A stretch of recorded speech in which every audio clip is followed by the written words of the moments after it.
Josh Rosen anointed after week one. Stanford, Northwestern was not supposed to be the brutal part of the schedule. And related to that topic, the best conference in college football talk, well, maybe we put that on hold. This is Pac-12 Breakdown. We're here every Wednesday night at 8 o'clock Pacific time, 11 o'clock Eastern to talk with the best bloggers talking nothing but football, Pac-12 football, straight from the West Coast. And guys, we've talked about it in the last several weeks about the Pac-12 not playing the SEC in any game, regular season, postseason. Last year, we were so anticipating the matchup between Arizona State and Texas A&M. It didn't turn out to be the kind of game that we expected. 45-41, 48-45 down to the wire. Texas A&M put the foot down on the throttle. There were other storylines on the field concerning Stanford, concerning UCLA, Utah on opening night. So, hey, let's kick it to you, Don. Let's start with your week one analysis and really what stood out to you. Yeah, there's little else for me to focus on. I was at Ryan Field to witness that debacle. The Stanford offense set football back 3 or 4 decades in that performance this past Saturday. It just wasn't. There was nothing pretty about it.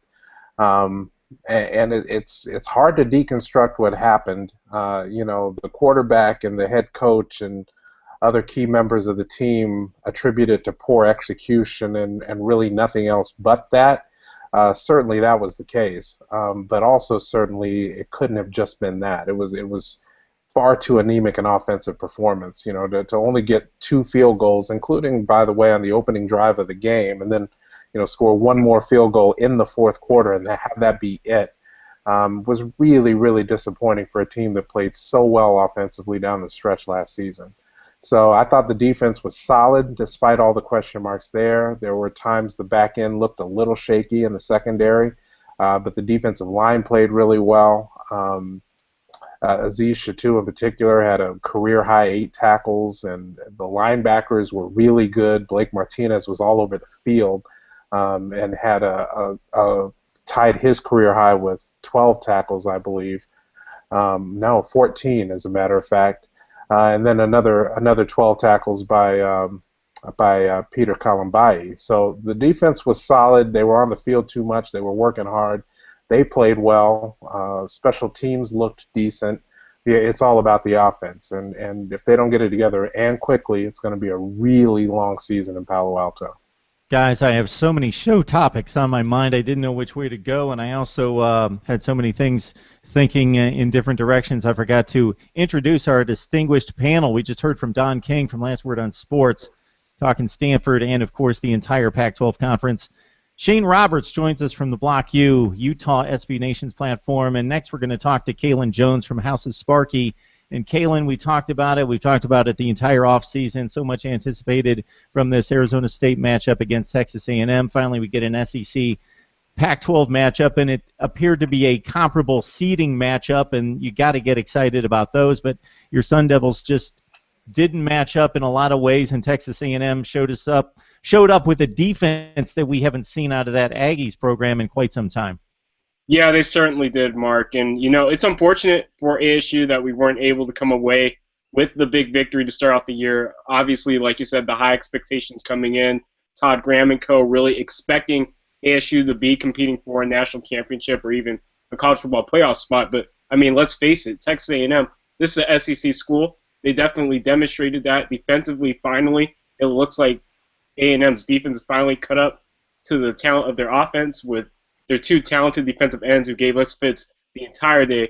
Myles Garrett is out of this world. He's definitely up there with Joey Bosa as far as the talents of defensive ends in this country. Deshaun Hall was impressive. I believe Wilson, their safety corner, playing in the slot, I believe he came away with 2 sacks and a fumble recovery. But at the end of the day, they were just too big, too fast for ASU. But I don't feel that's too much a knock on ASU, and I'll get into it in a second. But Texas A&M, I think they came in underrated. For ASU, though, offensively, I think they definitely struggled. Defensively, though, I think they did a pretty good job. They kept ASU in the game up until that fourth quarter. They bent a lot. They gave up a few big plays. Special teams is definitely a question mark, despite the signing of Green Bay Packers former special teams coach Sean Slocum, who was expected to fix that. But ASU should be moving forward. They should be able to rebound. Luckily, this was the first game of the season. Obviously, you would like to see the big win against a big-time powerhouse, or at least an SEC school like Texas A&M. But moving forward, ASU should be able to overcome it. Offensively, they definitely had their issues. I believe that the tackle and the offensive line was really the point of emphasis for where Texas A&M really won the battle and ultimately ended up winning the game. But at the end of the day, I believe ASU, they're a mid-tier school or mid-tier talent tier program. Just looking at the size difference on the field, Texas A&M is a much bigger team. They're a much more talented team. They're faster. At the end of the day, ASU wasn't the better team on the field that day. Hey, Shane, the national narrative centered around Jim Harbaugh entering opening night. Michigan's a much improved football team. Even though they lost, I think they're going to be better. I think they offensively produced a little bit more than they did when the Utes really clamped them down in Ann Arbor last year. But Utah was clearly the better football team. Even though Michigan had a prayer late in the game to do some things, they were always a score or two away, and Utah was clearly the better football team. Yeah, I mean, they've been the better team for the last couple seasons. When we played in Ann Arbor last year and obviously at Rice-Eccles Stadium last Thursday. Michigan came in, they were definitely much improved in terms of their overall discipline. They still had 3 interceptions thrown to the Utes. But Utah was able to keep Michigan pretty much at bay. They controlled that game for essentially 4 quarters. Michigan didn't pose much of a threat. Many of us around here didn't expect them to. They have some very good talent, like Jabril Peppers. They're all-American, all-world safety that is a stud. They got a nice tight end. They got a couple really nice wide receivers. Their quarterback is okay. He's a game manager. He's not going to go win them a lot of games. But Utah did what they were supposed to do. They clamped down on defense. There were some opportunities for Michigan to hit over the top, but Utah was daring them to do so. And Utah was very aggressive on defense, thus giving them the 3 interceptions.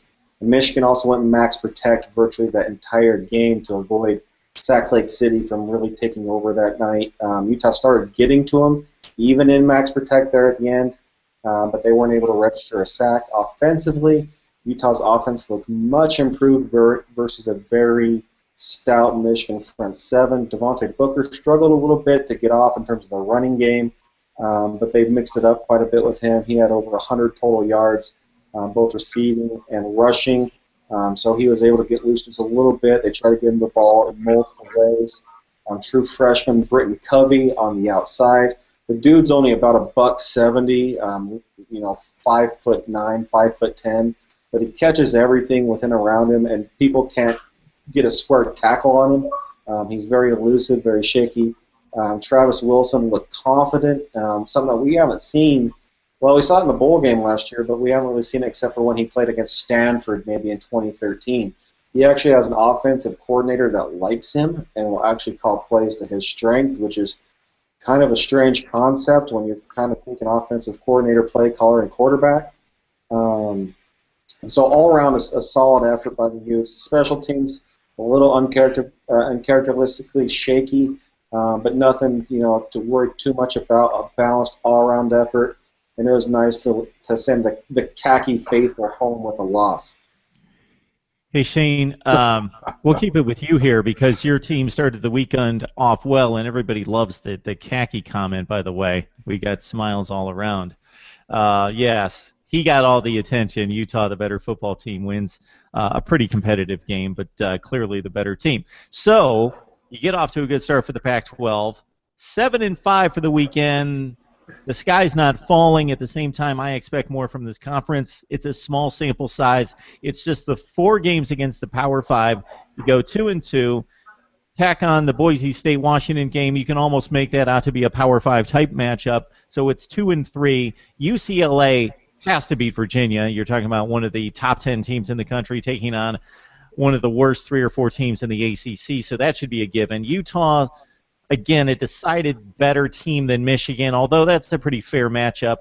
Then you get the disappointing showings out of Arizona State and Stanford. So what is your making out of what happened in week 1? I wouldn't say much surprised me overall. I think a lot kind of held the form. I figured it would be tough sledding for Stanford to go back east and get that W. And so that one didn't surprise me that much. Kevin Hogan struggled a little bit. ASU going down to basically a road game down in Houston. I'd like to see that game at Sun Devil Stadium. I think that would make it a lot more intriguing. I mean, to call that a neutral site game is a joke. But I think the conference kind of played out as a whole. It's going to be kind of a top-heavy conference until a lot of things are figured out, specifically with some of these new quarterbacks. Washington's still getting their bearings under Chris Peterson. It took them a while to get going against Boise, but they've kind of started getting things going a little bit. Colorado's still trying to find their bearings. Oregon State's trying to figure things out. Arizona, they struggled with UTSA, but they struggled with them last year too. The thing that would concern me if I'm Arizona is Scooby Wright's the heart and soul of that team. How does his health affect the rest of their season? Are they able to bounce back, especially with him for the next 3 or 4 weeks? Yep. SC, they took care of business, but at the same time they gave up 4 or 5 sacks to Arkansas State. Everything went pretty much according to form, like I said. Maybe outside of Washington State losing to Portland State, which was really bad form. But all in all, it wasn't the best of weekends by the conference, but it's a long season, and I think on the national stage, the conference still has 5 ranked teams out of 12 teams, so there's still a long ways to go, and I think the Pac-12 will have a lot to say when the season's all said and done in the national conversation. So, Don, Shane's not surprised by the showing. I would point to the 2 games being Arizona State. I expect that to go down to the wire against Texas A&M, and yeah, it was a questionable neutral site game, but regardless of where they play, I would just expect Arizona State to compete a little bit better. Stanford goes to Northwestern. We talked about that being a sneaky, difficult game, but I still expected Stanford to win by 10 or 14 points, something in that range. UCLA, that was a given that they were going to win. So, and Washington, Boise State, I watched that gun-to-gun, and it was an ugly, ugly game, but it was fun to watch because it got competitive. Washington just hung in there somehow, started to make some plays, and their defense started to look really good in the second half when they figured things out. So, Shane's saying not such a big deal, but your take on the Pac-12? Yeah, I was mildly surprised. I'll tell you, you may know I do a weekly picks column for Last Word. I picked 8 games from opening weekend and went 6-2. And the 2 I was wrong on were Stanford and Arizona State. So that'll tell you. I thought those were going to go a different way than the way they went, and but again, not necessarily the end of the world. The Boise State Washington game went exactly the way I thought it was going to go, so I can't tell you I was surprised about that. I do think Peterson will get it turned around there and get it going in Washington, but it's been tougher than I think many of us have anticipated for him. But the opening weekend game was not a surprise to me. Here's what I would say vis-a-vis optimism. Utah was solid, and Harbaugh teams are notoriously hard-nosed. They are more disciplined, as Shane has noticed. They're going to play well all year, and they're going to fight people. I think they still have a relatively difficult season, but I think they're going to give folks a hard time, and they're going to knock off somebody that they shouldn't. That's just kind of the way that goes. So Utah's performance to me was solid to very favorable, I would say. And Booker is going to get loose more often than not, no matter what defenses try to do to slow him down. The real positives for me were in the new quarterbacks. Both Vernon Adams Jr. at Oregon and Josh Rosen at UCLA had fantastic debut games. I'll give you a bit of a sneak preview. I like Adams Jr. to lead the Ducks into East Lansing and come out with a win against Michigan State this coming weekend. It's amazing to me how well he seems to have mastered that very difficult blur offense that Helfrich likes to run up there at Oregon, particularly when he struggled so much with passing that math class over the summer at Eastern Washington. So, fortunately, the offensive playbook is less difficult than mathematics, apparently, and his skill set lends itself really well to what they're trying to get done there. And Rosen, I think everybody knew what kind of talent that kid had. I don't think anyone expected him to come out of the gates and light it up the way he did. I didn't see any of that game, but from what I understand, he was throwing darts all night, all over the field. So, looks good in Westwood for the Bruins. That was the big question mark for them coming in, and candidly, I think USC is going to be USC. I expect them to have a very solid season. They've got talent all over the field. Still a little light, perhaps, on scholarship athletes, but they're going to be really good all year. Kaelen, actually, what surprised me before the season even started was talking to you guys and previewing the season for 2 weeks running on this show, and across the board, you guys all said that the SEC is still better than the Pac-12. When you run the numbers and the results from what happened last season, taking out the eyeball test, just running the numbers against the competition, the Pac-12 played better football, had better results on the field than the SEC. Now, the SEC, if they churn out a 7-5 week, they get the benefit of the doubt. They've built up the reputation over years. I guess we've put to rest for at least a few weeks until we see how things play out, that the SEC has fallen to the Pac-12 coming off 7-5, where the SEC was basically perfect, 13-1. Nobody's going to count the Vandy loss to a certain extent. So just your thoughts about how good this conference is, and the Josh Rosen performance as well at UCLA. Well, I think you got to consider the fact that the SEC now, they have 10 teams in the top 25 now. I believe the Pac-12 has 5 or 6. So if that's any indication, at least to start this year off, I think there's definitely a talent difference. I think we saw that against ASU and Texas A&M, just where the athletes, just the complete athletes that the SEC presents on most of these teams, you're going to have guys who are both big and fast. You're not just going to have small guys who are fast like on ASU or heady players who might play in other conferences. But touching on the Josh Rosen performance, I thought it was phenomenal. I missed the first 1 or 2 series, but just the way that they involved both Paul Perkins and then allow Rosen to really take command of this offense. People were saying that he's looked better than how Brett Hundley managed this offense last season, and they're comparing his breakout to that of Jameis Winston. And I remember watching his first performance against Pitt just a couple seasons ago. So Josh Rosen he kicked off his career on the right note. I think that UCLA, at least his performance, should he be able to maintain that, he's definitely going to keep UCLA in that top of the Pac-12 conversation. I think they'll be able to battle with the likes of Oregon, of USC. And, if anything I learned this week, that there's kind of a separation between the top 3 teams in the conference and then the rest of the teams. I really thought ASU had the opportunity to jump into that conversation to maybe be borderline top of the top 3 or top 4, excuse me. But, there's definitely a bridge between the top 3, which I'd say USC, UCLA, and Oregon. I thought Stanford would have a chance, and I think they're in that second tier along with ASU, Utah, who definitely performed well. And then you got the rest of the team. I think Washington State, not Washington State, but UW definitely is probably the head of that group, followed by Oregon State. And then you got your likes of Oregon State and Colorado. But, Rosen definitely keeps UCLA relevant in the national conversation heading forward for the rest of this year. And people can point to the Rosen performance coming against Virginia, and they're a lower-tier ACC team, but they were exceptional on defense last year. They were a mess on offense. That was why they lost games, and they lost some players to the NFL, but expect Virginia to be pretty good defensively, so that's a legit performance at the Rose Bowl for Josh Rosen. So, Shane, I'm going to leave it wide open in regards to Pac-12 performance, if you have anything to say there. I also want to hear from you guys. I know it's only 1 week, but are there any guys that we haven't talked about in the offseason that we didn't expect to be really good players that maybe you said, wow, who's this guy? Or I know about this guy, but I didn't expect him to be this good, or maybe he's ready for a breakout. So I'll throw those 2 things at you, Shane.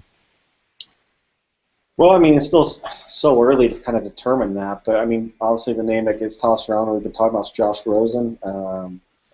He was dealing last week, as we've been talking about. I'm really curious what happens with him once, now that there's film on him, how teams start to prepare. Obviously, UCLA probably shouldn't be challenged for the next couple of weeks. Going to UNLV and then playing our neighbors to the south here, BYU. So they should probably come out of non-conference undefeated. The question is, how does the young guy prepare against the fronts of Utah, of USC, the blitzing of ASU. That's when things will get interesting, and we'll see how much of a real deal he is. Just because UCLA's offensive line, at least last year, wasn't the greatest. My guys, the Utes, got to him 10 times in one game. So the question is, will they be able to result and fix that going into the conference season? Vernon Adams, very intriguing prospect. I don't know if he has to do a whole lot. He didn't have to, obviously, in game one. Maybe he has so much speed and talent around him. It'll be interesting to see kind of a similar thing with him as the season goes along, how he holds up under the physicality of the conference. As he's a small guy, if he takes a wrong hit, it'll be interesting to see how he bounces back from that. Obviously, all the talented SC. I mean, you can just talk about them. I mean, they throw out a 5-star guy like crazy. And then more the likes of Stanford, will they be able to reload? There's still a lot of question marks to be had. In terms of names, I still think we're going to start seeing names popping up over the next 2 or 3 weeks, because week 1 is very much a filling out period for a lot of these teams. We'll probably see a couple guys surprise us in the next, in the rest of the non-conference season for sure. So there's still a whole lot of football to be played and a whole lot of names out there to learn about. Okay, let's put week 1 to rest. I was very harsh on the Pac-12. I gave it a D rating, a D performance for week 1, just because I think the conference is that good, and I didn't see anyone beating anyone they weren't supposed to beat. Stanford, of course, was the real downer. And then Arizona State, Texas A&M, I consider that a toss-up, and if that would have been a more competitive game, I would have felt differently about the performance of the league. That said, let's spin ahead to week 2. We don't have a lot of great games. We don't have a lot of good games. We don't have a lot of decent games. But what we do have is a huge matchup, the biggest on the college football map, maybe of the entire non-conference slate, when Oregon travels out to Michigan State. Sparty got their butts kicked in the fourth quarter last year after it was a really good game till about 12 minutes left. Oregon goes to Michigan State. We'll start with you, Don, in regards to trying to put a handle on this one. Yeah.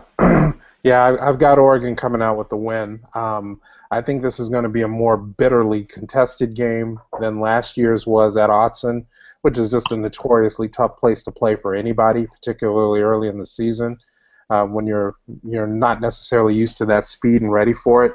I think home field will come into play. Michigan State's going to be ready. They're going to play hard. I think this one goes to the wire this time. I think it's going to be a very, very competitive game. Connor Cook might be the best quarterback in the country that few people really talk about. I know the NFL scouts have an eye on him, but frankly, the lack of buzz around him among the national college media is a little bit surprising, because he's been really solid for, this is his 3rd season now as a starter, and he's done it really well for 2.5 of those 3 years. So I think this game is going to live up to the hype. I think it's going to be fantastic. I do think Oregon's going to come out with the win, but I think they're going to have to scrap for it. Yeah, Connor Cook's like 25-3, and he's lost those games to some of the best teams in the country. Like Ohio State last year and Oregon last year. Exactly. Yeah, the times that Michigan State, for as great as they've been, and Mark D'Antonio's built this into a national power, for sure, winning 4 consecutive bowl games against the likes of TCU, Georgia, Stanford, Baylor. The 2 games that they lost last year, outclassed athletically and in terms of speed, and the 3rd game that they almost lost, they pulled out. I was going to use other terms, but they pulled out late in that game, down by 20. But for most of that game, Baylor looked like the much faster team. Michigan State just somehow, their resolve just pulled that game out, and Connor Cook. Yep. So, Kaelen, I pitch it to you talking about Oregon and Michigan State, and this should be a great game. Yeah, it really should be. And, you made a great point, Don, pointing out how Connor Cook doesn't really get a lot of buzz out of the college football community in terms of his talent. I definitely think he's one of the better quarterbacks in college football. But I think Oregon just has too much. You're looking at the skill positions that they have. They're returning so many of them. Royce Freeman, Byron Marshall. I didn't get the chance to catch their game against Eastern Washington, but they put up 62 points once again with Vernon Adams in their offense. So it doesn't really matter who's coaching it or quarterbacking it, apparently. Oregon's still going to be able to outscore opponents, and I think it ends up being a very similar game to last season.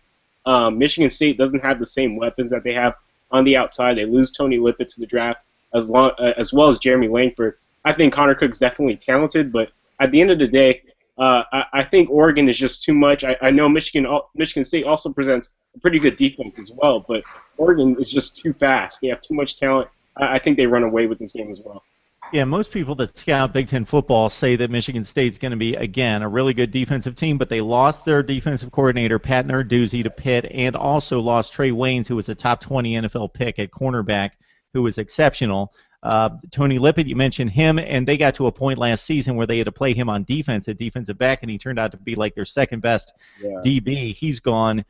Jeremy Langford, again, they're going to piece it together, R.J. Shelton and company at running back. So, Shane, anything you got on Oregon, Michigan State? Also, sneaky good matchup. Matt Wells and that very well-coached Utah State team taking on your Utes. That should be a good one, too. Yeah, speaking of Michigan State and Oregon, first of all, I mean, Oregon gave up 42 points to Eastern Washington.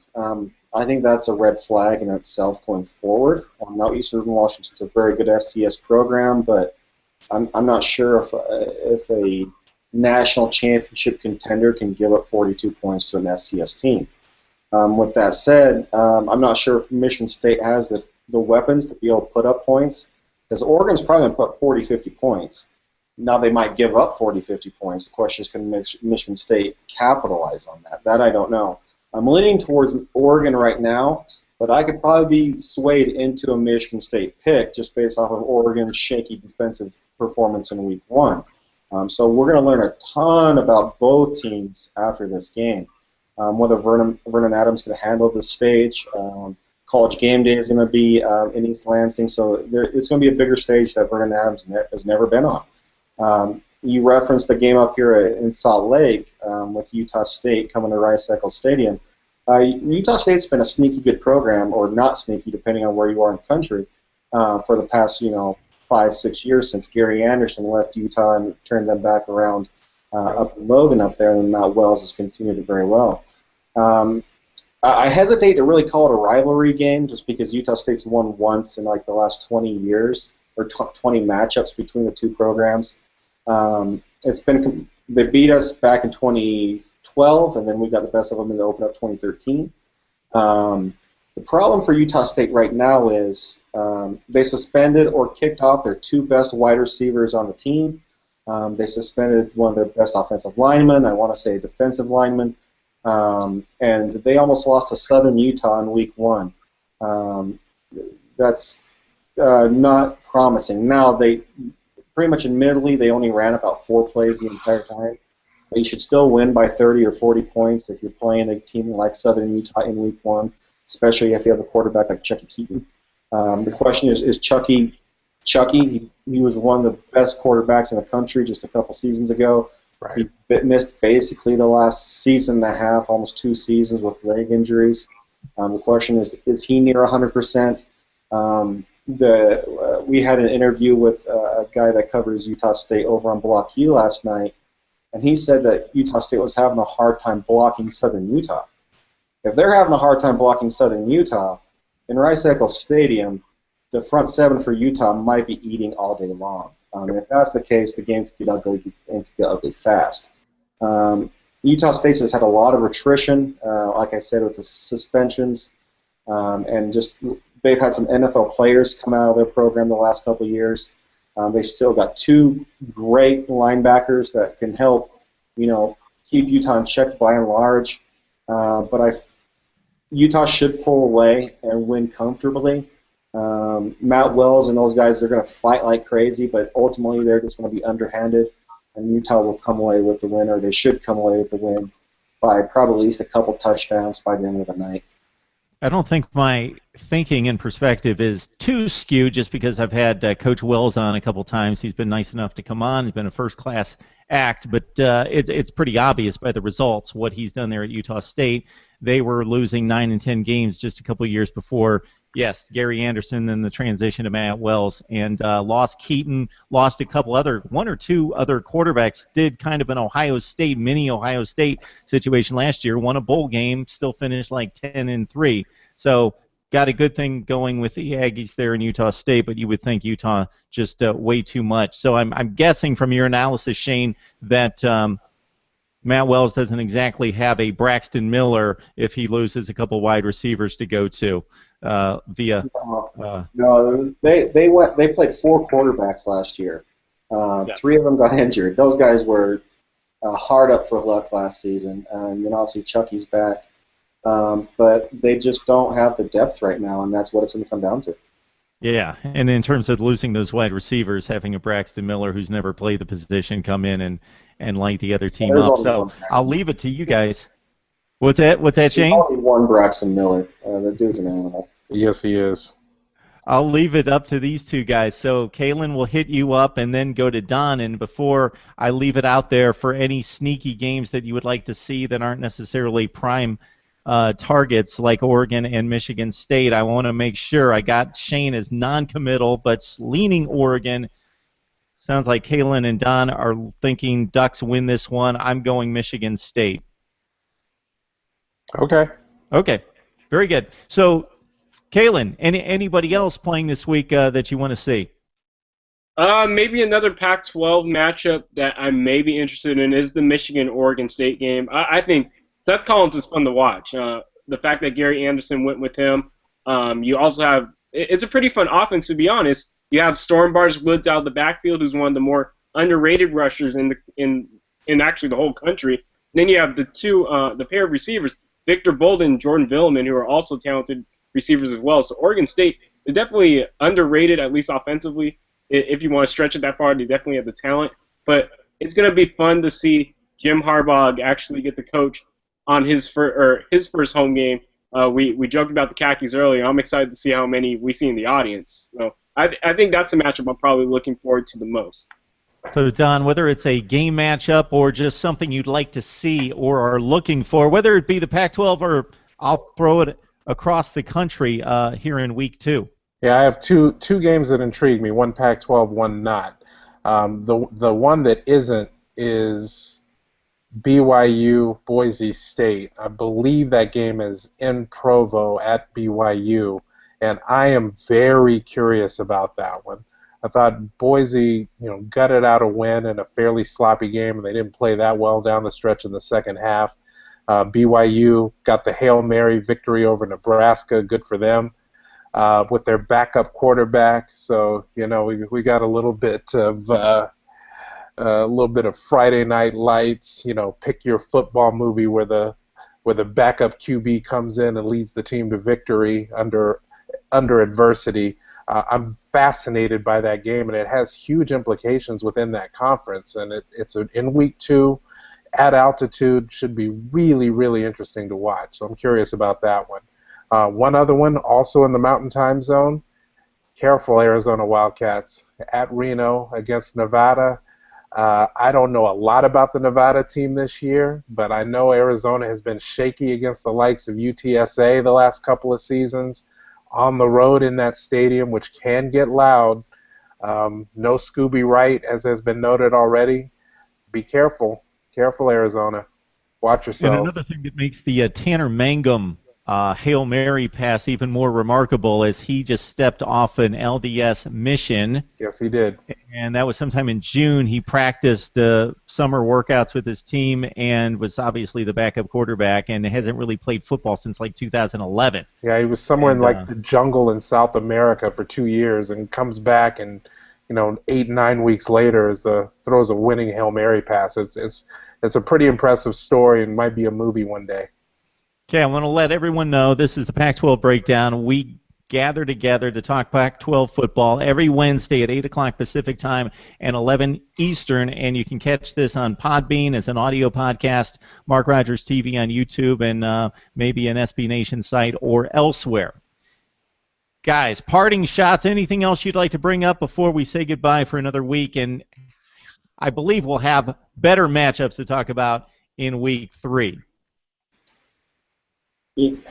Regarding that BYU Boise State matchup, I know for a lot of Utah fans, we just hope that the earth opens up and just eats the entire stadium, just because there's no love lost between the three programs from Boise, Utah, and BYU. So Nice. that's definitely going to be an interesting one to watch.